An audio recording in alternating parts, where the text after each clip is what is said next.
Welcome back to the channel.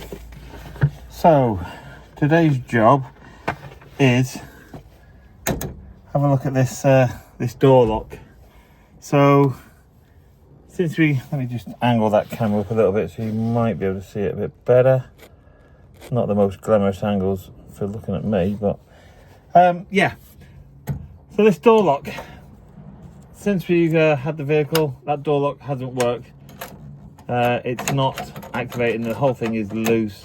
It doesn't lock, so I suspect that whatever sort of bars or linkages etc behind this go into the lock are either broken or have come off. Now I reckon I could probably just take this panel off here and this top strip off here and this handle obviously in order to get to it. However, two birds, one stone. If I take the skin off as well, it might give me first eyes on what the condition of the Dennis door rot is on the outside edge, if there's nothing else in between there and there. Don't know. Let's have a little look. Let's see what the state of play is. So we'll start off just to see if we can get this off.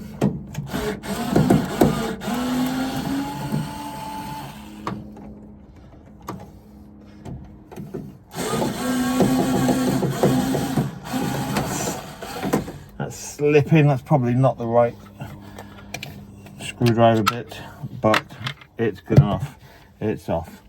Right, so all the others are flatheads. And it doesn't look like we're missing any on this side. On the driver's door we are missing some, so I will need to try and get some more flatheads in order to keep it right. But let's see what the state of play is.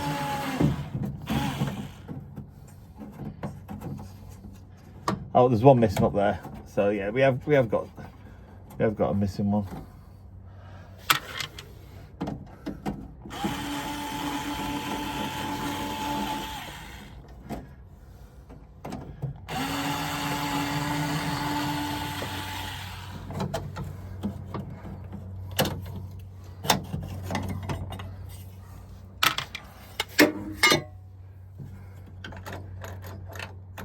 Yeah, that's all loose in there. If I just bring you here, I will just show you what we're talking about now. So if you look in there, see that's all loose. So that's come off inside there or is broken. So I think we'll time lapse the rest of this, so because you don't want to be watching this all the time.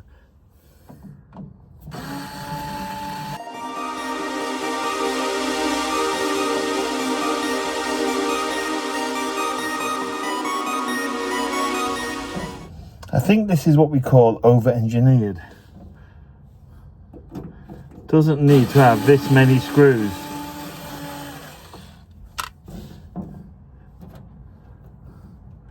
I mean, I know firefighters break things and you want to make sure that they can't get into things easily, but this is a lot of screws.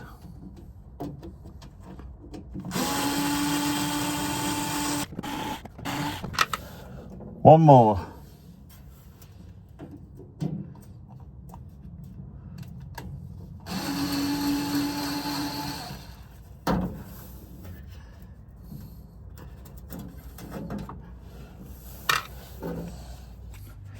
Now for the moment of truth.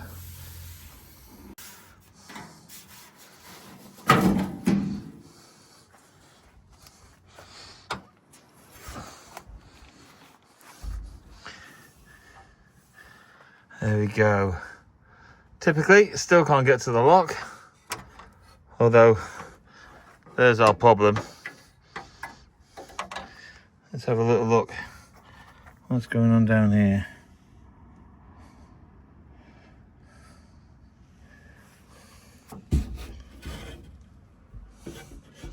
been treated,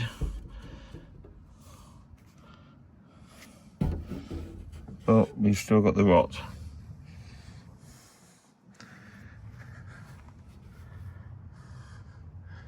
Okay, well maybe it's just a case of putting that link back on. So we'll have a little look at that, I think.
That's the internal mechanism off.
Right, what we're going to have to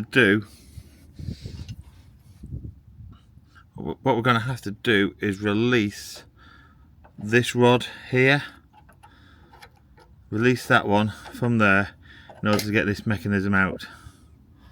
So I don't think I'm going to be able to video that because that's a two-handed job.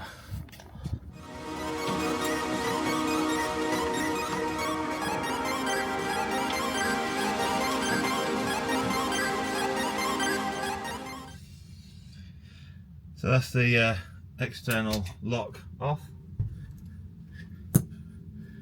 That's the rod for it. Just need a spanner now to take off the door handle. 8mm, and that's one thing I'm quite happy about. So far it looks like all the nuts on this vehicle are all metric, which was certainly going to be a concern of mine when I was looking at doing this vehicle, was thinking a lot of the, because of the age of it, thinking many of the nuts and bolts would have been Imperial, but no, they look will be metric. Now that's either through retrofitting, that they've had metrics put on, but I suspect we're just really fortunate that it's managed to hit that crossover time. So please, answers or messages in the comments, please. Does anyone know when we moved from Imperial to metric on nuts and bolts, etc., on vehicles? I thought it was late 80s, but this is an 84 vehicle and we're in metric, so maybe it was earlier than that. So yeah, very much appreciate anyone's thoughts.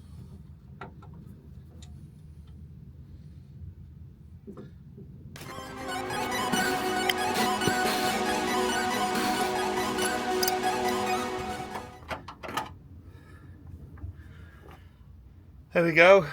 Don't know if the camera can see it, but that's the final section out. So we'll take all these bits back into the garage and we'll see if we can get it all working. Okay, so having done quite a bit of extensive research and speaking to various other people, finally worked out how this all goes together. So we have 4 linkages. 1, 2, 3, 4. This one is the one that goes off to the door lock inside the vehicle. This one goes to the door release on the inside of the vehicle. This one goes to the door lock on the outside of the vehicle, and this one goes to the door lock on the door release on the outside of the vehicle. And this has been the hardest one to try and work out where it goes. But finally worked out that actually what's happened is this has come out from the mechanism. This plate sits underneath, if I turn that round, this plate sits underneath this plate. And there is a little pin about there which locates into there. So what we need to do is we need to get this plate underneath this plate and onto that pin.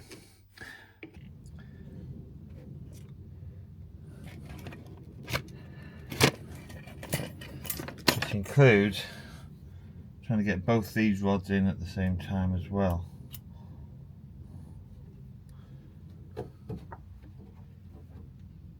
Okay, there probably would have been some editing done on the video by the time you get to see it, because it's taken me quite some time to try and work out what I'm going to try and do. I've managed to get a green clip into the lock there. It's not ideal, but hopefully once the rod goes into it, it'll hold it. In fact, I might be tempted to oh no, I think that'll be all right. Yeah, once that rod goes in, hopefully that'll hold it in place. What I need to try and do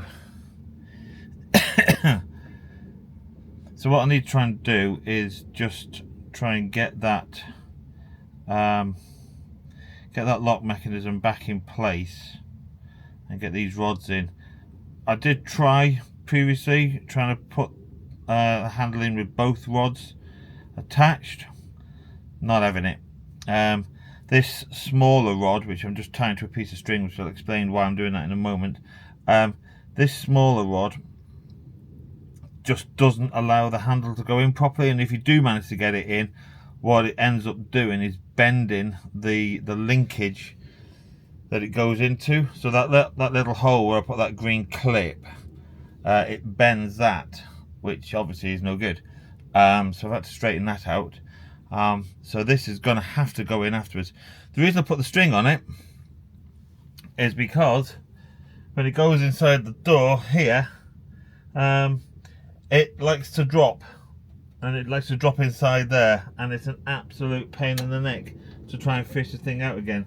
So what I'm doing is I've just tied a piece of string around it, so that hopefully whilst I'm doing it, if I do happen to drop it, it's just going to be a case of pulling the string to pull it back out again. And then we'll slip the string back off once we get the thing in place. That's the plan. Anyway. So, that's suspended. That's ready to go in. Door handle. We'll put door handle in, and then we'll see if we can get that rod in place. So, after all that, we're not really any better off. The lock mechanism, it's not having it, it's not working. Having a little look there, the key isn't actually turning the mechanism inside, or it's turning but it's not disengaging. The the rod coming down from the lock mechanism here seems to be fouling on the rest of the mechanism, so that doesn't seem to want to engage either.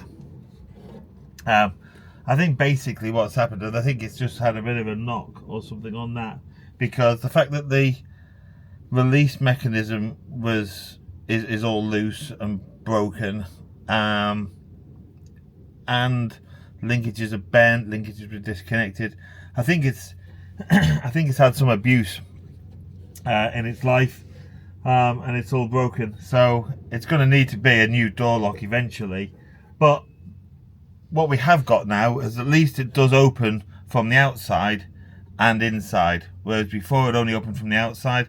Now at least if somebody's sitting in here, they can get themselves out, which is a bit of a plus.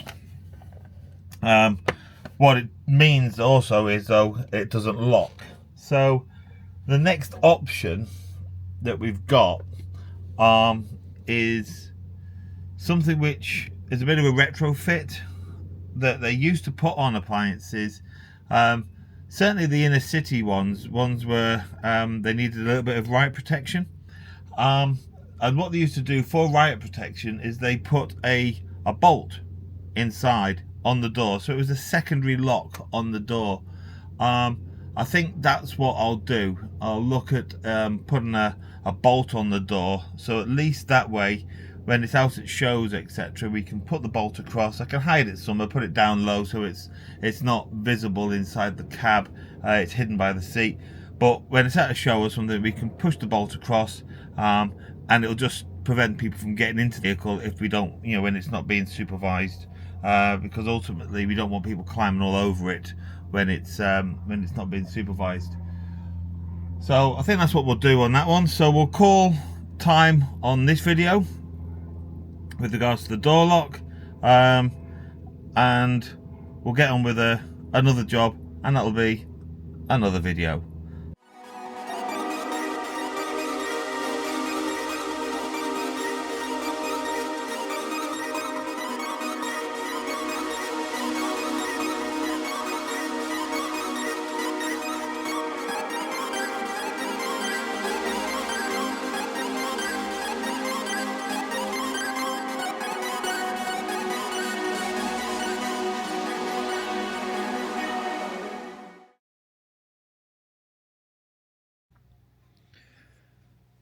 Okay, so these are the 4 parts of the window crank handle. Main crank, the whatever you want to call it, rotating section of it. We've got a cap that will go over the top of that, and then we've got a washer to go underneath. What we'll need to do is print another 3. Clear out the hole so that a screw can go through it, and I'll put a nut and bolt through it. Put the nut on this side. Wind it up tight with the washer on. Wind it up tight so it still spins. Grind it off smooth so then it won't foul the other end, and then we'll put them on the vehicle.